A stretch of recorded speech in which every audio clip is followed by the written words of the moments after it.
आज का ये जो एग्ज़िबिशन है, ये बुनियादी तौर पर हमारे जो कश्मीर के सबसे आखिरी फ़ारसी शायर थे मोहम्मद अमीन दाराब साहब, उनकी पर्सनल आर्काइव्स पर मुश्तमिल है। शायर तो वो थे ही, मगर ये बड़े वर्सेटाइल और डाइवर्स थे।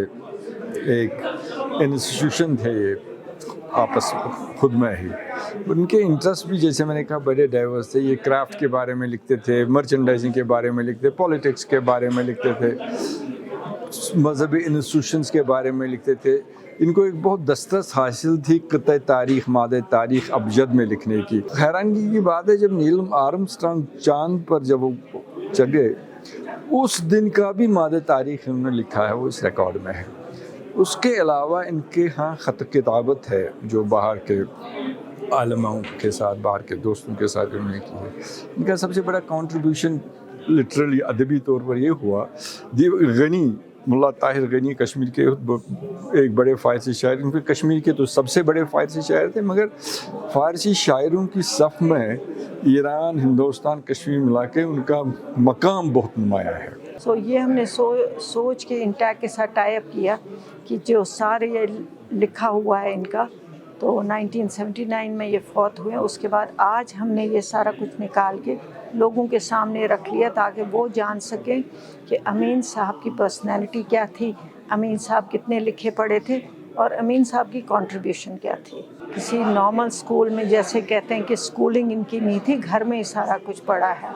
लेकिन मुझे लग रहा है उन दिनों में मेहनत ज़्यादा करते थे, तो ये बहुत लिखते थे और पढ़ाई के साथ बहुत ज़्यादा बिज़ी रहते थे, और ज़्यादातर ये लिखते थे हालात जो कश्मीर में थे उन दिनों, उस पे भी लिखते थे और मज़हब पे बहुत लिखते थे। The chairperson of our organization, Mrs.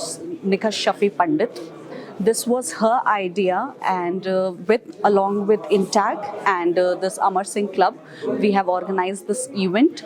She thought of that this is a way in which we can give an idea to the young generation, as well as it can bring together the old generation here. And as we can see here, there was a huge gathering. Persian had been a language for Kashmir for the last 500 years, and now we are forgetting that culture. We are forgetting what Persian language was and how beautiful it was, basically.